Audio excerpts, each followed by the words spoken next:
Y Armando Bartra,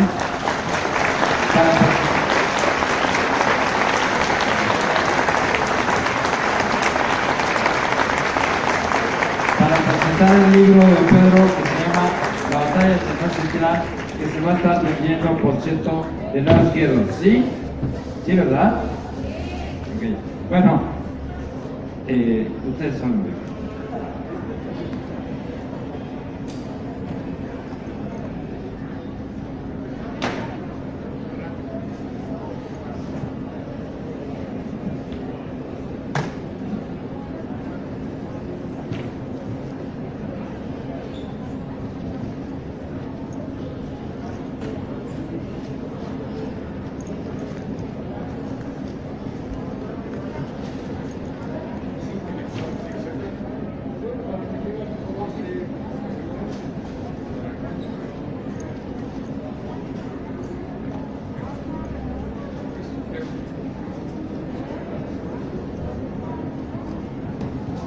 Buenas tardes a todas, a todos. Debo decir, ya lo he dicho en un par de ocasiones, el domingo pasado, lo repito hoy aquí, no se oye. No se oye porque necesita estar más cerca, así se oye. Ahora, bien, repito, buenas tardes a todas, a todos. Y repito lo que dije hace una semana aquí en el Zócalo en 2 ocasiones. Me da mucho gusto, en verdad muchísimo gusto estar en la calle, carajo. Después de muchos meses de estar encerrado. Espero que a todos les pase lo mismo. Me da mucho gusto estar en el Zócalo, no en la calle así nomás. Hemos recorrido algunas calles del centro y me da gusto ver gente. A veces me da un poco de miedo ver gente porque no sabe uno qué onda con el coronavirus, pero es bueno poder ver gente. Y es mejor todavía estar aquí en una feria de libro, con libros a nuestro alrededor, con gente que mira libros, que escucha hablar de libros, que compra libros, que suponemos eventualmente que lee libros. Es en verdad un gusto, es un placer. Una feria de libro, una nueva feria de libro aquí. No es un gusto, pero sí es algo rememorar que estamos en una carpa que se llama Antonio Helguera. Espero que ustedes se hayan conocido a Antonio Helguera, sí, hay que aplaudirle. Un joven cartunista, un joven que se dedicó a la caricatura política durante toda su vida y que es un referente para quienes nos interesa la política y nos interesa la caricatura. Por todas estas razones me da gusto estar aquí y me da gusto finalmente estar aquí presentando un libro. Y no un libro cualquiera, sino un libro que a mí me parece importante, que a mí me parece muy sabroso de leer. Es un libro que disfruté, lo leí hace un par de meses, antes de saber que lo iba a presentar. No crean que uno solo lee los libros que va uno a presentar, uno también lee libros por gusto. Leí con mucho gusto el libro de Pedro, que se llama La batalla por Tenochtitlan, y que vamos a presentar hoy. Yo voy a hacer un comentario general como lector, y él va a hablarnos de este libro como autor. Es un libro importante porque todos sabemos que están las marquesinas, pues, Tenochtitlan y la caída de Tenochtitlan y la batalla de Tenochtitlan y la conquista o la no conquista. Están las marquesinas, es un tema de debate, es un tema de 8 columnas a veces, es un tema de discusión, es un tema de revisionismo histórico y por lo tanto es un libro oportuno, pero creo yo lo es no únicamente en la academia, porque algunos se van a sentir aludidos, otros se van a sentir no mencionados y por lo tanto incómodos. Ya nos dirá Pedro si esto va a suceder o no, sin duda va a suceder, pero hay que confesarlo. Pero creo que es un libro que sirve para todo ciudadano que esté interesado en la historia de este país. Y por lo tanto, pues de este libro voy a hablar. Sobre advertencias voy a leer para sujetarme más o menos al tiempo. Y empiezo diciendo que sobre advertencia no hay engaño. En la batalla por Tenochtitlan, Pedro Salmerón nos dice de entrada que la historia que nos va a contar no es la historia del triunfo de la modernidad sobre el atraso, no es la historia del triunfo de la civilización sobre la barbarie, pero tampoco es la historia de la brutal destrucción de una cultura excelsa, armónica y muy superior a la occidental por un puñado de genocidas movidos por el afán de lucro. En pocas palabras, y sobre advertencia, nos dice Pedro que no nos va a contar la historia canónica en ninguna de sus dos maniqueas vertientes. Y para hacerlo empieza por cuestionar algunas lecturas, algunos enfoques, algunas perspectivas, algunos conceptos que han sido muy usuales en este tema. Por ejemplo, siguiendo a Gil Rosat y a Ana Magaloni, Pedro argumenta que las presuntas voces de los vencidos, las famosas voces de los vencidos, no es que no sean legítimas, no es que no sean voces, no es que no sean vencidos, pero en realidad se trata de indígenas cristianizados. Y los presagios, por ejemplo, de Moctezuma aparecen, o más bien dicho, se parecen mucho, demasiado, a los bíblicos. Critica muy pertinente, me parece a mí, a las fuentes, que sin embargo, a mi juicio, es algo que podríamos platicar y discutir, debería completarse con el reconocimiento de que, como toda cultura agraria, los mesoamericanos tenían una visión cíclica de la historia y que el catastrófico fin de cada ciclo era anticipado por señales y por signos. Esto es universal.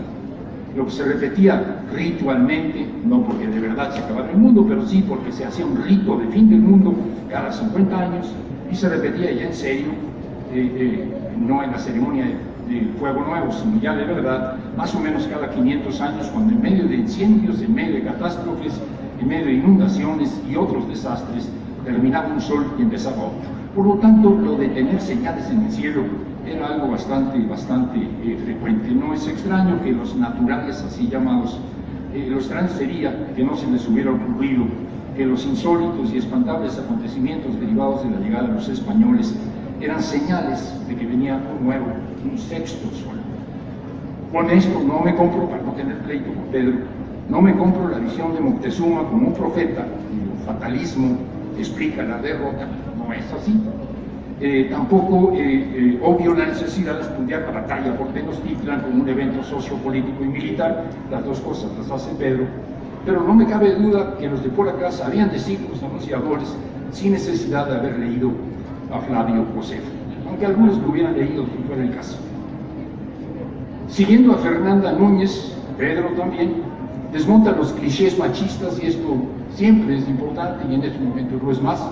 Los clichés machistas son los que por lo general se encasilla a la Malinche, unas veces como amantísima guía y otras como puta traidora, los dos extremos. O peor aún, y lo recuerda y muy bien Pedro, como nuestra chingada madre. Esta es la versión de Octavio Paz. Admitiendo también que Quetzalcóatl regresaba, porque así era la idea, Pedro no ve, sin embargo, sin embargo, con la finta de que los mexicas vieron a Cortés como Quetzalcóatl y por ello se le hincaban. No es tampoco una explicación razonable. Y finalmente tampoco se aviene a la muy tlaxcaltequista interpretación de Martínez Barax, según la cual la resistencia de los tlaxcaltecas, encabezada por Xicoténcatl, el joven hermoso, que fue vencida por los españoles, en la derrota de estos acabaron confiando en la buena fe, en la buena voluntad de Cortés, que los iba a liberar si se sumaban a sus fuerzas de los aztecas. Pedro dice, ahí no hubo triunfo ni derrota, sino una pragmática alianza contra el enemigo común. Eso me parece una interpretación muy sensata. En toda esta perspectiva, hay más, pero no puedo detenerme, sino para qué compran el libro.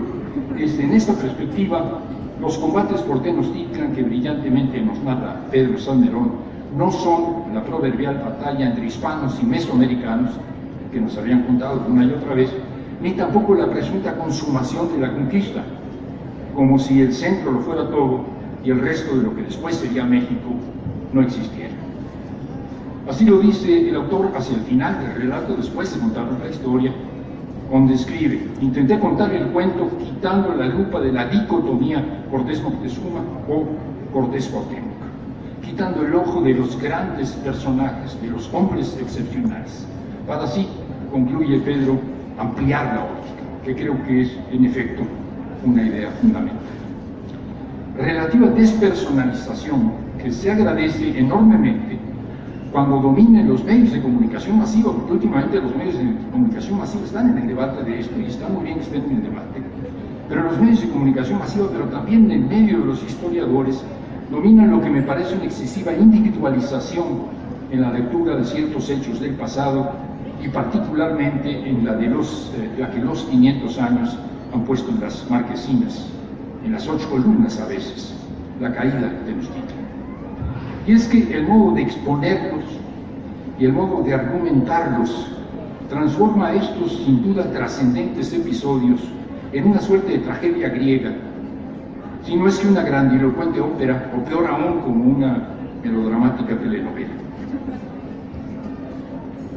Personalización y dramatización de lo histórico, que se ve favorecida porque, como la quería Aristóteles para el teatro, que estaba pensando en el teatro, en la tragedia griega, los sucedidos en cuestión tienen unidad de tiempo, unidad de espacio y unidad de acción. Perfecto.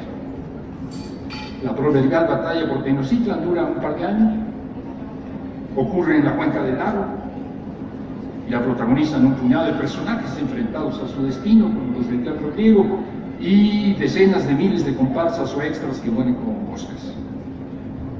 Esto sin duda se presta a tratamientos épicos o melodramáticos y favorece una narrativa minimalista, además, y esto segundo me parece más grave, focalizada en la caída de Tenochtitlan, en la derrota de los aztecas y en el sometimiento después de los pueblos del centro de México, en algunos casos de manera violenta, que es el caso de los purépechas.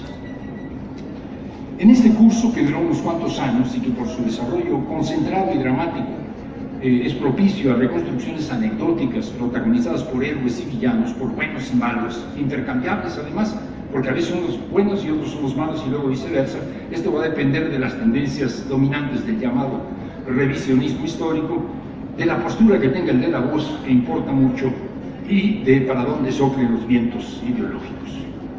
El debate en torno a la carta que López Obrador ya hace muchos meses le envió al rey de España, llamando a que se reconozca el significado de los hechos del pasado, por un lado, la reinterpretación académica de lo sucedido entre 1520 y 1521, e incluso la muy pertinente decodificación del discurso occidental, presuntamente oculto tras de las visiones convencionales de dichos sucesos, se quedan a veces, que no siempre, y insisto, no para nada, y ustedes lo verán en el libro de Pedro, en una suerte de visión chilanga, es decir, centralista de la conquista. Y así como antes se decía que fuera de México todo es Cuautitlán, pues ahora pareciera que fuera de Tenochtitlan todos son chichimecas. Y sí, carajo, son chichimecas, pero los chichimecas eran mucho más que los hijos de perra de los que hablaban los aztecas. Entonces hay más que la caída de Tenochtitlan, no porque ésta sea poco relevante. Y también no solo los chichimecas, sino también los mayas, ya un poquito decaídos, pero corriosos y resistentes, como se demostró por el hecho de que todavía en los años 20 la guerra de castas seguía en Chan Santa Cruz. El problema no está entonces en ocuparse de la proverbial caída, sino en que, en torno a este acontecimiento trascendente, pero apenas inicial de lo que fue una larga y sangrienta guerra de conquista, se definen y polarizan las posiciones. Las hay francamente colonialistas, como la del español Santiago Abascal. Tuvimos un Abascal por acá, este es otro, es Santiago Abascal. El otro estaba vinculado al PAN, este no está vinculado al PAN, sino a Vox, pero Vox a su vez está vinculado al PAN, es un chisme del que no. Oye, no, son dice Pedro que es historiador, son hermanos, a él se lo podemos achacar. Pues bien, este señor Santiago Abascal de Vox dijo respecto a la carta que mandó López Obrador al rey de España: López Obrador, México y toda América deberían agradecer a los españoles que llevaron la civilización y pusieron fin al reinado del terror y la barbarie a la que estaban sometidos. Nada más que decir. España dejó la Nueva España como un territorio rico y próspero. Hasta ahí Abascal. Otros, como Cristian de Berger, historiador mucho más solvente, y Abascal, que no es historiador, nos presenta un Hernán Cortés no solo republicano, sino promotor del mestizaje. Y él dice, es promotor del mestizaje, es evidente, les conseguía indias a los soldados, además le hacía hijos a la Malinche, los que más quieren. Bueno, era un promotor del mestizaje. Además de esto, resulta que según Duverger, él es el verdadero autor, y no Bernal Díaz, de la verdadera historia de la conquista de la Nueva España. es legítimo hacer revisionismo histórico, a veces creo se excede. Algunos atendibles, de verdad atendibles, se ubican en el revisionismo histórico al uso, como la historiadora Andrea Martínez Vargas. Los españoles nos dicen, cito, no vinieron a matar gente, no vinieron a matar gente. Ella no dice que no mataron gente, dice y bien que no vinieron a matar gente. Y que eso ya está reconocido y aceptado, aunque hay todavía quien insiste en el genocidio. Después trataré de explicar que matar gente no es la única modalidad del genocidio, pero de todas maneras, esta es la argumentación de ella. Los españoles, dice, hicieron una guerra, pero después para nada iban a querer matar a los indios, hubieran estado locos, era una fuerza de trabajo súper organizada. Todo esto es cierto. Y redondea Andrea. La conquista es un levantamiento, una gran rebelión indígena contra los mexicas que aprovechó la llegada de los españoles. Fueron indígenas, como los tlaxcaltecas, quienes se levantaron. Entonces concluye, imagínense, los españoles fueron los liberadores y la conquista puede verse como un gran momento de la transformación político, social, cultural, religioso, lingüístico, todo. Hasta ahí. Eso es una versión periodística, eso es un proceso, no está en un libro de historia. Sin embargo, es un enfoque atendible, pero que sin embargo me parece que habría que discutir. En esta perspectiva, también Federico Navarrete, también en la lógica de este revisionismo histórico, le parece que la Malinche es una suerte de Juana de Arco mesoamericana. A lo mejor era. Más o menos atendibles. Todas estas posiciones se construyen sobre la absolutización de las primeras batallas de una guerra que duró varios siglos y que tuvo por escenario tanto Mesoamérica como Aridoamérica y también el sur de Mesoamérica. Una guerra que sin duda fue una guerra de conquista, y Pedro utiliza la palabra guerra de conquista una y otra vez cuando habla de los chichimecas o cuando habla de los mayas, y que configura, a mi juicio, un genocidio. Si por genocidio entendemos no solo matar gente, sino machacar culturas. Pedro Salmerón se ocupa en este libro específicamente de la batalla de Tenochtitlan, pero no cae en dimes y diretes personalistas, ni menos absolutiza el episodio. En el capítulo 31, titulado sintomáticamente Guerra sin fin, lleguen ustedes al 31 y leerán esto, Pedro da somera cuenta de las incursiones de Francisco Montejo a Yucatán, de la resistencia con la que se encontró, de la derrota, o las derrotas que sufrió, de sus sucesivos intentos de conquista, y finalmente cito de la formidable insurrección que en 1546 estuvo a punto de acabar con la precaria colonia, la de los españoles. Para concluir que si bien para fines del siglo XVII un grupo de mayas se sometió, aceptó pues a la corona, era mayor, lo cito literal, era mayor el territorio de la selva que no estaba bajo control español. Y luego digo yo, y lo dice Pedro, no está ahí escrito, pero lo dice Pedro, pues la llamada Guerra de Castas, una rebelión que en Chan Santa Cruz se prolongó, cuando menos hasta la tercera década del siglo XX. Luego Pedro se refiere a las sangrientas y prolongadas campañas que fueron necesarias para sojuzgar la provincia de Chiapas, a las crueles y violentas incursiones de Nuño de Guzmán contra los purépechas de Michoacán, que no habían caído en la trampa, que no estaban ni con los españoles ni con los mexicas, tenían sus razones y que sin embargo de todos modos son masacrados por este conquistador particularmente sangriento que fue Nuño de Guzmán. Y finalmente la violencia feroz que el capitán continuó en la Nueva Galicia, provocando la insurrección indígena conocida como la Guerra de Misión. Y entonces, escribe Pedro, y entonces empezó la apasionante y descarnada historia del enfrentamiento bélico de frontera que se desarrolló entre 1550 y 1600 en el septentrión de la Nueva España.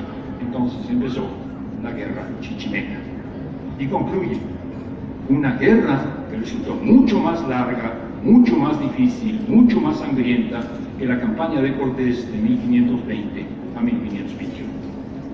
Y Pedro no duda en llamarla guerra de conquista y en reconocer, empleo o no la palabra maldita, que fue un genocidio. Seguir esta historia, esta muy someramente él nos expone en este libro de la Guerra Infinita, alargada, interminable. Dice Pedro, seguir esta historia exigiría otro libro. Y en corto, y lo balconeo para que lo anoten y lo comprometan públicamente, en corto me ha dicho que lo está planeando. Porque no todo termina con la caída de Tenochtitlan, porque hay en verdad otro abordaje posible. Para emprenderlo, creo, necesitamos ir más allá de la proverbial primera conquista y atender a la totalidad del proceso sojuzgador. Si atendemos al conjunto de lo que hoy es México, tenemos que admitir que la que sigo llamando conquista en esta perspectiva, no la caída de Tenochtitlan, en esta perspectiva de conjunto, abarcó también al sur maya, ámbito en el que el propio Cortés incursionó profundamente, y sobre todo el árido América chichimeca, un territorio poco poblado, pero 3 o 4 veces más vasto que el de los aztecas, de los tlaxcaltecas y de los purépechas, que era este centro del país, y que llevó otros 60, 70, un siglo dominar, y donde el expansionismo hispano se topó con una resistencia tenaz y generalizada. Fue la del norte una guerra chichimeca, en la que ciertamente otra vez los tlaxcaltecas, y esta vez bastantes mexicas, se incorporaron y fueron utilizados por los españoles como soldados, como fuerza de guerra, como carne de cañón. Una arrasadora y cruenta incursión que en modo alguno puede calificarse de rebelión indígena. Estoy ironizando, o sea, decir que la conquista en su fase de Tenochtitlan fue una rebelión indígena puede valer quizás para cómo jugaron en eso los tlaxcaltecas, pero no vale para nada para la guerra chichimeca, cuando menos desde mi perspectiva. A todas luces, la de Aridoamérica fue una guerra de conquista conducida por los españoles para extender su dominio sobre tierras chichimecas. Todavía no era claro que hubiera minas, que hubiera oro y plata, después se vio que sí, pero ya de todas maneras se expandía el dominio. La interminable confrontación entre los conquistadores y los chichimecas nada tuvo de rebelión. Una guerra colonial prolongada y en campo abierto, donde nunca funcionaron bien la diplomacia, las astucias divisionistas y las alianzas que estilaba y que dominaba Hernán Cortés. Una historia ubicua, dispersa, que a diferencia de la otra no se presta para sintetizar en dramáticos y teatralizables momentos estelares. Me cae que no hay una telenovela de la guerra chichimeca. En América no había un Moctezuma a quien secuestrar, no había un Cuauhtémoc a quien vencer y a quien quemarle los pies, no había una Tenochtitlan que ocupar. Ahí ni siquiera hubiera servido una histriónica traductora como la Malinche, pues ahí las lenguas eran tan numerosas como las tunas del Gran Tunal. En cambio, recios, curtidos y dispersos en un amplio e inhóspito territorio, los flechadores del norte eran anónimos y casi imposibles de vencer, de modo que la guerra chichimeca duró más de un siglo. Dice Philip Powell, a quien cita también Pedro, un libro que hay que leer de verdad, es un poco viejo, es de los tiempos de la guerra de Vietnam y se le nota, ¿no? Pero está bien que se le note, no está mal. Que se llama La Guerra de Chichimeca. Dice Powell, el asombroso triunfo de Cortés sobre pueblos tan numerosos y complejos como los tlaxcaltecas, aztecas y tarascos, hoy no diría tarascos, pero bueno, se lo perdonamos, no resultó más que el preludio de una mucho más dilatada pugna militar contra las proezas de los guerreros más primitivos de América. Y cuando dice primitivos no está subestimando, es al revés. Esta lucha fue llamada la Guerra de los Chichimecas y dio fin simbólicamente a la primera conquista de México. De los espantables arqueros nómadas de Aridoamérica habla en una quintilla Hernán González de Eslava. Leo un fragmento nada más. Dentro en su furor esquivo se encierran todos los males, y con flechas infernales a ninguno dejan vivo de los míseros mortales. Así se hablaba, y muy merecidamente, de estos genéricamente llamados chichimecas, es decir, hijos de perra, en versión mexica. Dice el soldado Álvaro Núñez, cabeza de vaca, que le tocó, porque naufragó su barco, le tocó pasar casi una década, 9 años y pico, junto con estos pueblos nómadas del norte y noroeste del país. Dice, escribe Álvaro Núñez de Cabeza de Vaca en otro libro que hay que leer y otro libro que hay que reeditar y regalar dentro de los 21 para el 21, 22 para el 22, que es Naufragios. Dice Álvaro: esta es la más presta gente que para un arma yo he visto. Ven y oyen más y tienen más agudo sentido que cuantos hombres yo creo haya en el mundo. Son grandes sufridores de hambre, sed y frío, y como están acostumbrados y hechos a ello más que otros. La manera que tienen de pelear es abajados por el suelo mientras flechan, andan saltando siempre de un cabo a otro, guardándose de las flechas de sus enemigos, tanto que en semejantes partes pueden recibir poco daño de ballestas y de arcabuces. Antes los indios burlaban de ellos, más bien los indios se burlaban de ellos porque estas armas no aprovechan a donde ellos andan. Hasta ahí Naufragios dice mucho más. Él vivió con estas tribus, comió con estas tribus, lloró con estas tribus, sufrió, se enfermó, se enamoró, 9 años, y a los 9 años se volvió uno más de ellos, un chichimeca pálido que digo yo, y de pronto vio a los españoles como lo que eran, unos hijos de puta, montados en caballos y forrados de metal, y eso es lo que transmite. No necesita ser auténtico, no necesita ser como los de Tlatelolco, no era un indio auténtico, era un indio adoptivo, y por eso sus palabras me parecen a mí más directas. Tampoco había leído Flavio Josefo.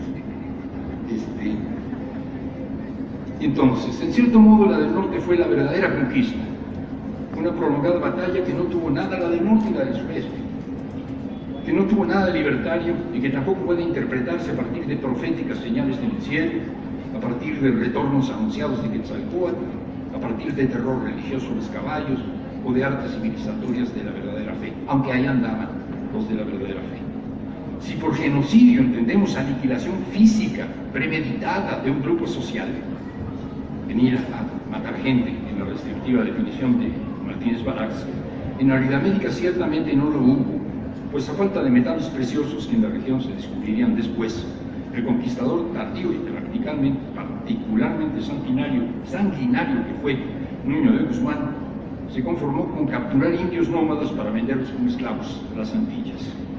Pero si por genocidio entendemos la destrucción violenta y sistemática de la economía, la sociedad y la cultura de uno o más grupos étnicos con el fin de secuestrar y desarraigar a sus integrantes y después venderlos, vaya que lo ocurrido en Nueva Galicia y Nueva Vizcaya fue un genocidio, y si no inventen otra palabra, no importa. Un genocidio despiadado, airadamente resistido por los pobladores originales de esta región. Por muy revisionista que se proclame, me parece que en la narrativa histórica que se regodea en la novelesca caída de Tenochtitlan y ve la derrota de los aztecas como la conquista propiamente dicha, o otra cosa, es en el fondo una reiteración con variantes de la lectura occidental y colonial que ilumina solo los acontecimientos que tuvieron lugar en el centro civilizado, en donde las civilizaciones se mostraban en las construcciones de gran alzada, eran verticales, mientras que en Aridoamérica eran horizontales, su cultura era la diversidad. Pues bien, quienes se engolosinan en esto, en lo que está en el centro, es, repito, una variante de la lectura occidental y colonial que ilumina solo los acontecimientos que están en el centro civilizado y dejen penumbras lo ocurrido en la periferia salvaje. Y esperamos de Pedro que se ocupe ahora de la periferia salvaje. Y hoy que reconocemos la importancia decisiva de las orillas, la historia del genocidio y la resistencia maya y aridoamericana debe ser revisitada. Pedro ya nos dio una brillante historia del prólogo, del preámbulo, de la verdadera conquista que por varios siglos se desarrolló en el norte, en el sur y sureste de lo que hoy es México. Esperemos ahora que, como me lo prometió hace unos cuantos días, y aquí espero lo reitere en público de la gente, en un par de años o más, si le cuesta más, nos presente la película completa, una historia general de la conquista donde sean protagónicos también los mayas y los chichimecas. Así quedamos. Gracias.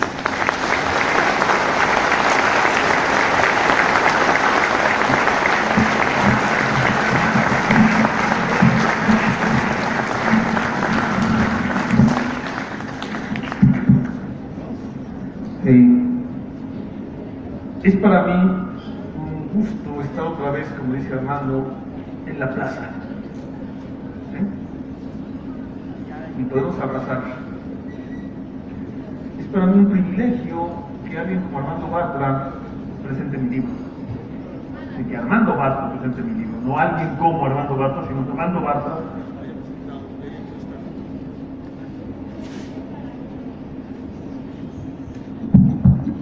Y haya hecho esta lectura de mi libro, de tal modo que me ahorra hablar del libro.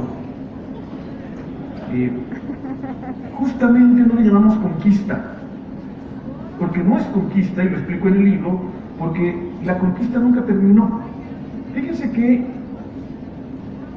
el libro, que si algún día puedo volver a ser investigador, porque circunstancias personales me tienen medio arrinconado, se llamará en primer título Las guerras indias 1521-1810.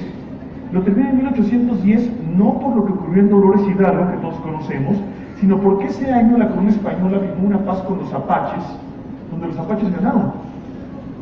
La corona se compromete a respetar el territorio apache a condición de que los apaches dejen pasar las caravanas. Los que ganan son los apaches. 1810. Sí voy a escribir el libro, porque sí sé que voy a regresar a ser investigador. Bien.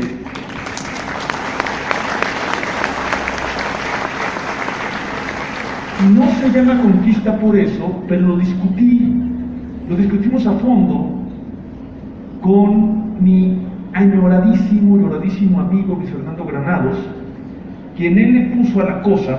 Acaba de publicar un libro maravilloso, busquen aquí el stand de Grano de Sal y compren el libro que se llama Relación de 1520 de Luis Fernando Granados, donde demuestra todo lo que mintió Cortés en sus cartas de relación, pero también por qué mintió. Había razón para que mintiera. Con Luis Fernando Granados discutimos el tema y le pusimos a los debates que organizamos con él. Hace 3 meses murió Luis Fernando. ¿Qué año? Empezó Armando Bartra con Antonio Helguera, Luis Fernando. Y le pusimos la irrupción española y la guerra mesoamericana. Y Mesoamérica es la palabra clave para entender la primera parte, la parte central de estas guerras. Y quiero contarles una cosa. Hace 18 años estaba yo en 4º semestre de la carrera y presenté como ensayo final, que el ensayo final te hacía una serie de preguntas y tú elegías una para contestar de esa materia, un texto sobre la guerra mesoamericana, así le puse, y el maestro, el profesor, lo elogió mucho y durante años después se acordaba de ese ensayo mío inicial. Ese maestro, que me dio clases 4 semestres, es el hombre clave para entender Mesoamérica y se mudó en tierra. Quiero, por favor, que nos pongamos en pie y guardemos un minuto de silencio para Antonio Helguera, para Fernando Granados y para Alfredo López Agustín. Para Alfredo López Agustín. Un minuto de aplausos mejor.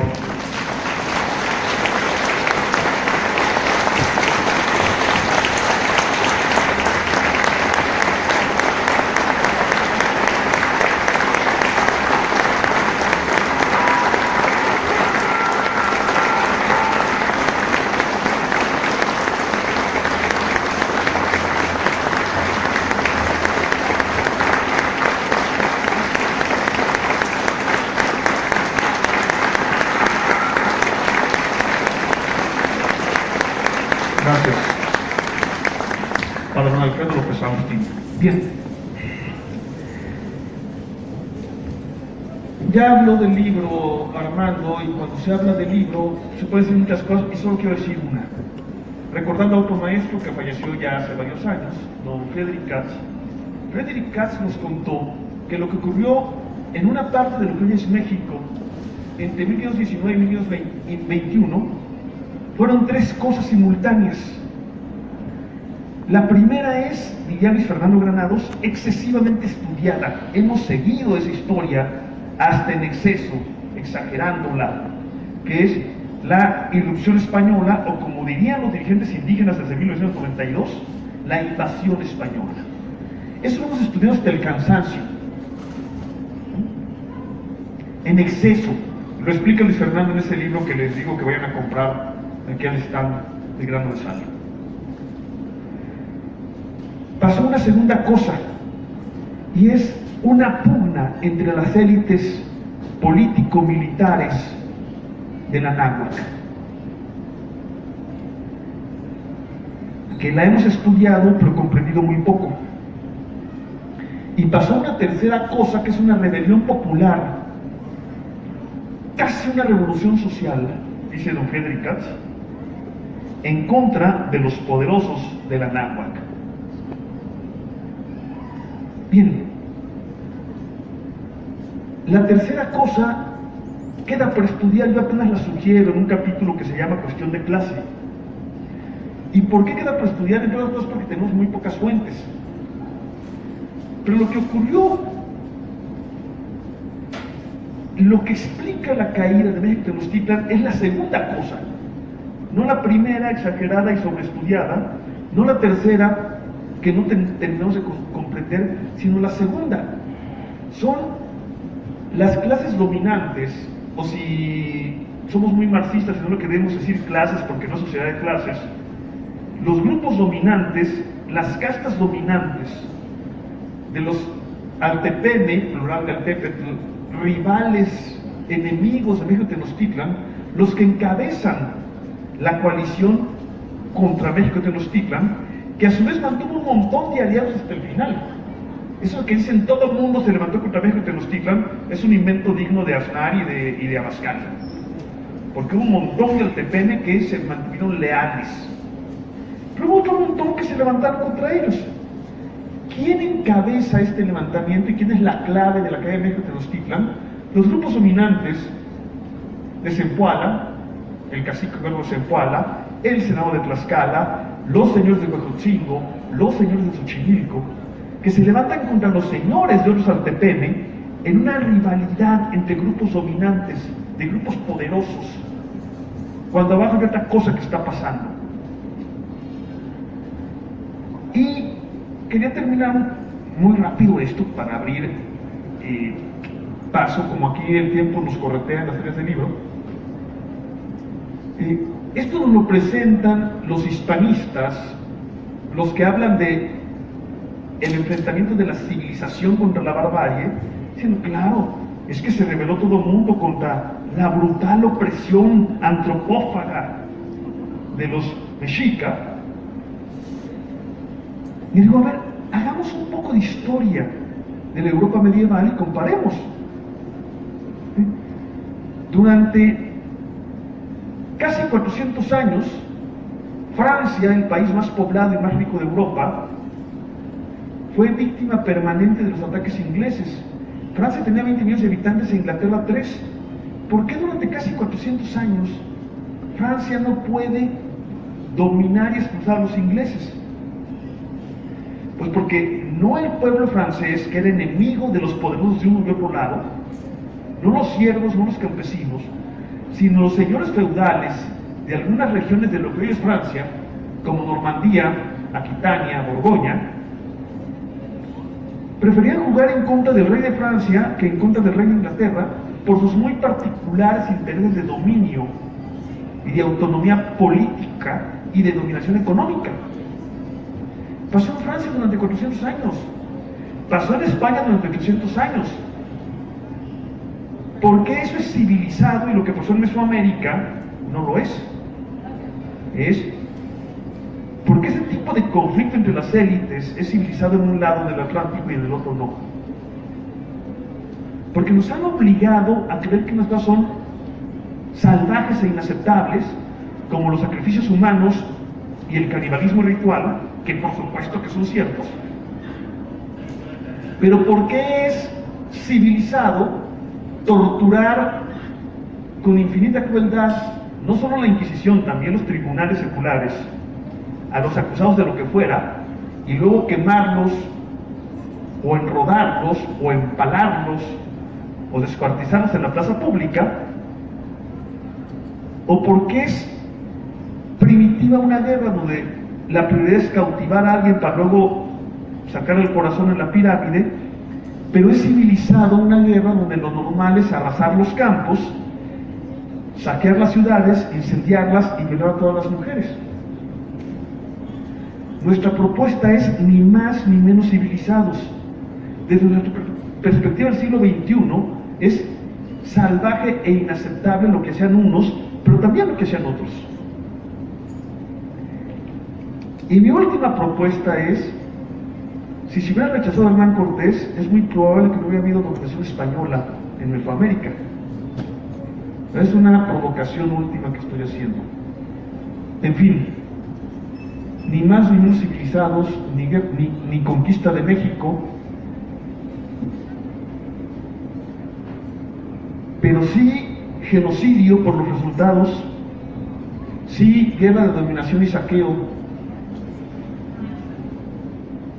y sí inicio de una larga guerra que todavía existe. Gracias, gracias hermano. Gracias.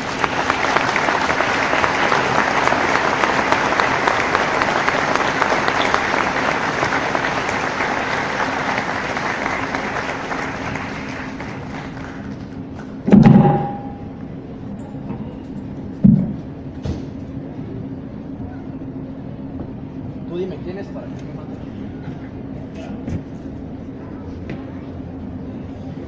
Bueno, va a venir la serie de preguntas y Se forman, respuestas. ¿no? Como antes.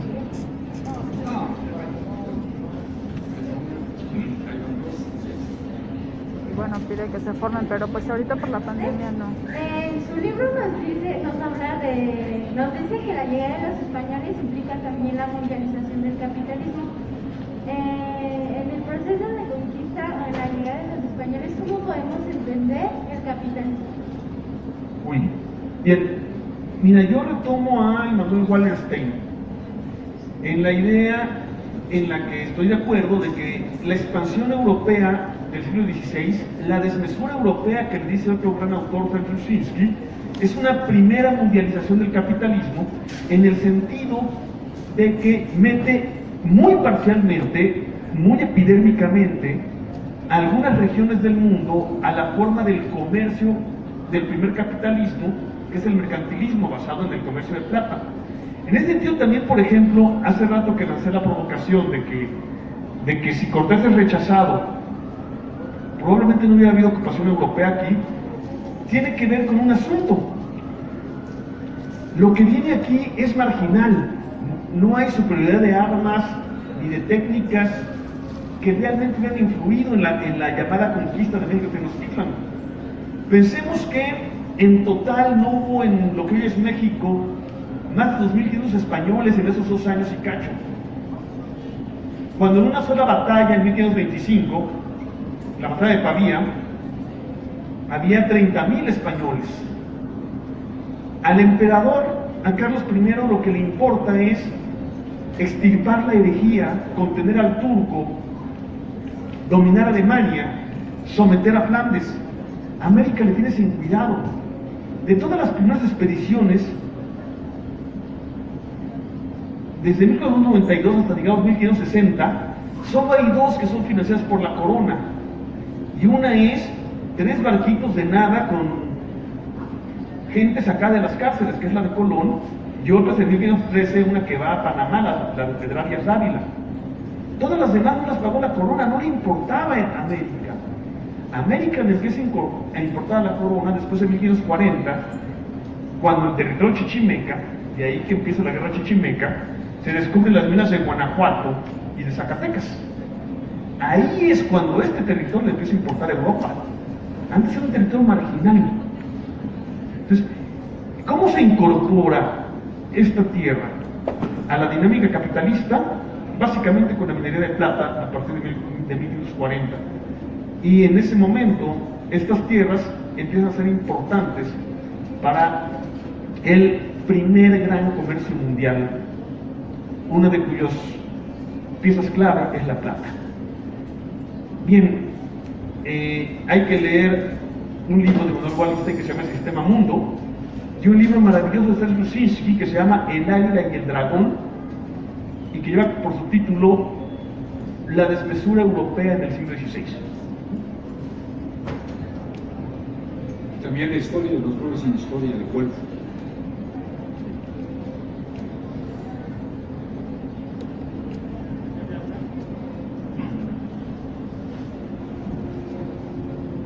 Sí, profesor. Por ahí comenta Grushinsky que una de las cuestiones que ve como limitantes para las culturas mesoamericanas es la deficiencia en sus flotas. Dice que si se hubieran defendido los mares por allá desde las primeras visitas colonialistas, 1518, si se hubieran defendido con flotas semejantes a las chinas, otra hubiera sido la historia. Esa es una primera observación. La otra, en el libro que nos prepara, no se habla mucho del encuentro cuando Moctezuma conoce a Cortés, que lo aborda a fondo Matthew Restal. Matthew Restal nos habla mucho del zoológico de Moctezuma y que había hecho a Cortés y a sus compinches parte de ese zoológico, así lo menciona Restal, pero ahí me parece inaudito que si Moctezuma logró hacer que los conquistadores, los invasores, fueran parte de su zoológico, de un día para otro Cortés lo logre encarcelar, lo logre privar de la libertad. Esto parece una situación increíble, así en el libro de Restal. De un día para otro, Cortés se va a recibir a Pánfilo de Narváez, lo derrota con ayuda de las tribus tlaxcaltecas, con la ayuda de naturales de estas tierras. Esas dos cuestiones son ese cambio inaudito de por qué están instalados los españoles en el palacio de Axayácatl y de un día para otro, con la mano en la cintura, apresan a la autoridad mexicana, ¿no? La autoridad mexica. Sí. Muy bien. En la primera pregunta difiero con Rusinski. ¿Por qué? Porque la geografía es radicalmente distinta. México nunca ha tenido flota de guerra, no la tenemos y ni falta que nos hace. Esa sería otra discusión de por qué no nos hace falta, pero si me lo preguntan a mi Twitter, @historiapedro, les contesto eso. Bien, ¿por qué la diferencia central? Todas las ciudades de China, todas las zonas agrícolas fértiles pobladas de China, estaban y siguen estando a tiro de piedra del mar, con un montón de puertos naturales, o de los grandes 5 ríos navegables de China, los 5 dragones, que habla la tradición china. Todas las ciudades y todas las zonas ricas, agrícolas y pobladas. En cambio, México casi no tiene puertos naturales, no tiene un solo río navegable arriba de los 30-40 kilómetros de la desembocadura, y la zona poblada hasta el siglo XIX es el altiplano, los altiplanos, digamos, como siguiendo la geografía del primer sociólogo mexicano, Andrés Molina Enríquez, de Tehuacán, Puebla, o de Orizaba, Veracruz, a Tequila, Jalisco, y del río Lerma a la cuenca del Balsas. De tal modo que para llegar ahí, primero hay que buscar dónde desembarcar una flota, donde no hay puertos, donde no hay ríos navegables, luego cruzar las zonas tropicales, y luego subir las altas montañas, y entonces apenas empezar la guerra. De tal modo que la flota ni tenía sentido, ni hubiera defendido realmente la zona poblada. La estrategia era hacerlos subir y ahí batirlos, como se intentó hacer en 1847 no salió porque nuestros mandos eran particularmente torpes, pero por otras muchas razones, como se hizo en la resistencia contra los franceses y como se hizo también en 1519. Los tlaxcaltecas prácticamente habían derrotado a los españoles cuando deciden aliarse con ellos. ¿Por qué? No les voy a contar por qué, leanlo en el libro para que lo compren. Entonces, no, ahí estoy de acuerdo con Grushinsky. Hay una diferencia geográfica fundamental entre lo que era y lo que es China y lo que era y lo que es México. ¿Sí? La defensa de México se hace en el altiplano, ahí es donde vivía la gente. Todavía en 1900, el 80% de la población mexicana vive en esa zona. ¿Sí? Los trópicos, la única región tropical que tiene cierta densidad de población es el noreste de la península de Yucatán, noroeste, que ha estudiado muy bien Armando Barta. Fuera de esa región el trópico está despoblado y los nortes están despoblados. No hay zona tropical. Bien, la segunda, me gusta la versión del encuentro de Moctezuma y Cortés que hace Restal, que no solo lo hace Restal, o sea, ya antes Guy Rosat había demostrado que es, cosas. Los mexicas nunca creyeron que los españoles fueran enviados de dioses o dioses. Nunca. Y lo muestro con las fuentes en el libro. Moctezuma nunca se sometió a Cortés aquí, a la vuelta aquí, para acá. ¿Sí? Si caminamos 3 cuadras para allá. Ahí donde se encontraron, jamás Moctezuma se sometió a Cortés. Me parece exagerado lo del zoológico, ¿sí? De hecho es exagerado, y hacia el final del periodo de estancia de Cortés aquí, con Moctezuma le advierte claramente que ya se tiene que ir y llega a amenazarlo. Entonces llega Pánfilo de Narváez y Cortés le pide permiso de, no, espérame, resuelvo eso y ya nos vamos. Y sí, aquí sí, las cosas cambian de un día para otro. Y de un día para otro, en las fiestas de Toxcatl, en la fiesta de Huitzilopochtli, los españoles que habían quedado aquí, capitaneados por Pedro de Alvarado, cierran el recinto sagrado, asesinan villanamente a quienes participan en la fiesta y capturan y hacen presos a los principales de la Triple Alianza, no solo a Moctezuma, sino también a Cacama, de Texcoco, al señor de Tlacopan, al señor de Tlatelolco, ¿sí? Al señor de Iztapalapa, Tláhuac. ¿Sí? Entonces sí es de un día para otro, pero ¿por qué es de un día para otro? Porque es una traición y un asesinato masivo que cometen la matanza de Toxcatl, que calculamos que es entre el 20 y el 22 de mayo de 1520. Y sí, por supuesto, con eso las cosas cambian de un día para otro.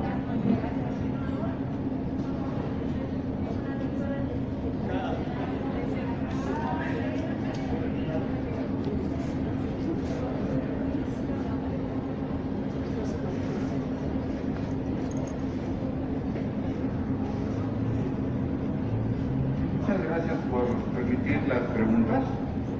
Preguntas son estas. En el sitio de México Tenochtitlán, las enfermedades infecciosas diezmaron al ejército mexica. ¿Qué pasó con esas mismas enfermedades infecciosas con los indígenas aliados del puñado de españoles? ¿También los diezmaron?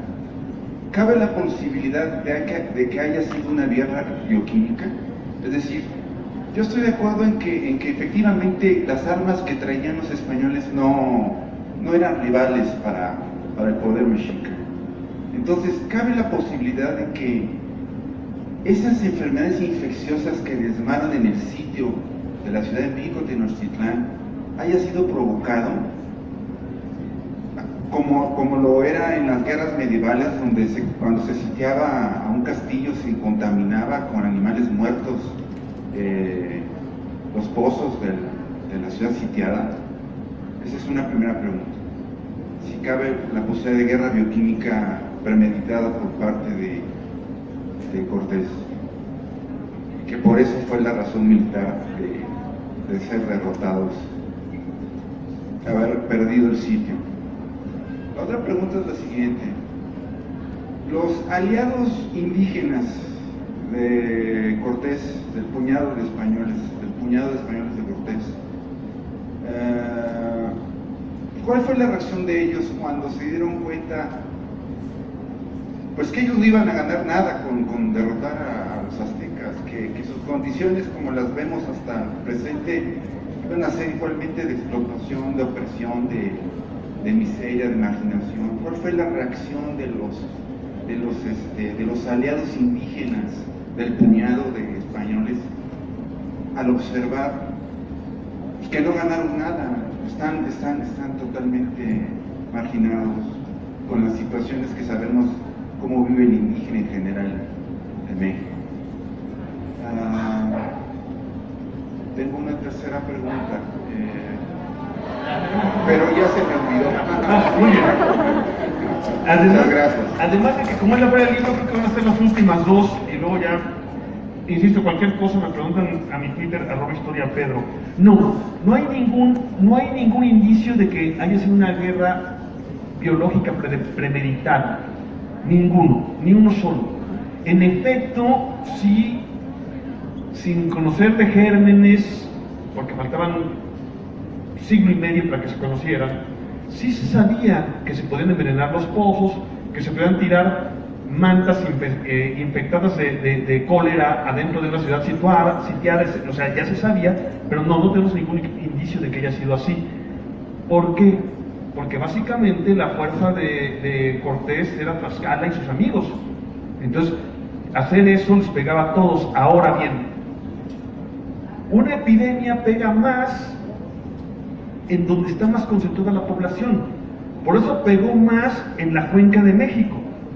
Pero la epidemia fue general. No solo muere Cuitláhuac, muere Maxiscatzin, el jefe del Senado tlaxcalteca, amigo de Cortés. O sea, el primer y más importante aliado de Cortés, bueno, el primero es Chicomecuatl, el cacique gordo de Zempoala, pero el más importante aliado de Cortés, Maxiscatzin, igual que Cuitláhuac, muere de la primera epidemia de viruela. Entonces pega a todos, pega más en la Cuenca de México porque hay mayor densidad de población, pero les pega a todos.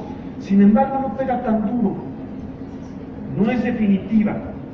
La viruela y las epidemias serían definitivas para lo que sigue después.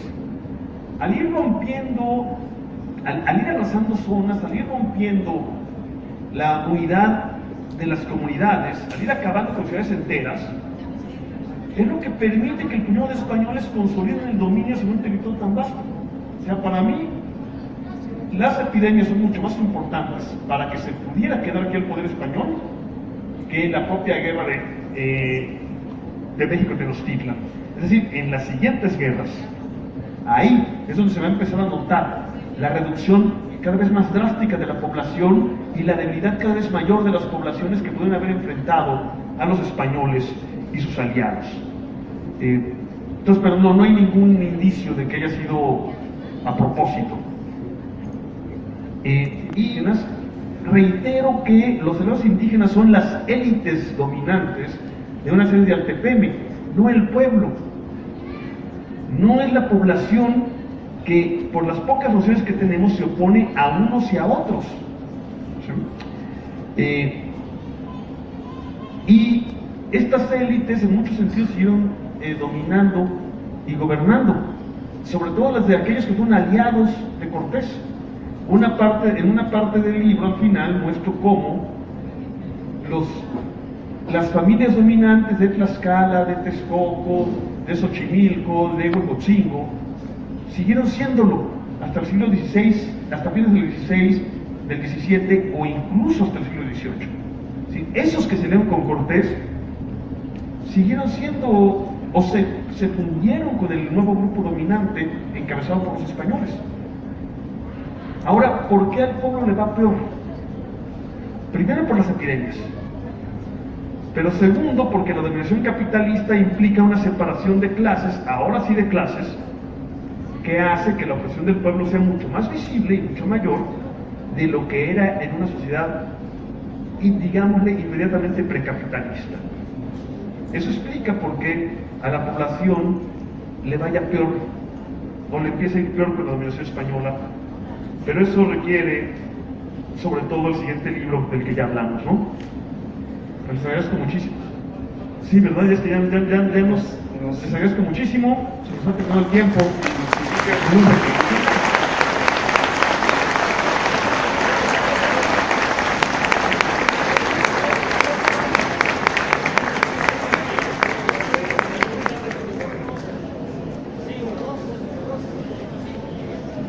Uno, dos.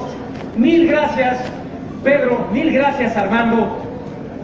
Es un libro importantísimo, un tema importantísimo que nos posiciona no sobre el pasado, sino sobre las jerarquías sociales del presente, y eso es por lo que genera tanta polémica. Pedro acepta estar firmando libros que se venden acá, y Armando va a presentar su libro sobre Carrillo Puerto más tarde en el otro foro, a las 5 en el foro Hagenbeck, su libro sobre Carrillo Puerto. Pedro va a estar firmando libros aquí. Tenemos un sistema para agilizar la cosa, Fordista.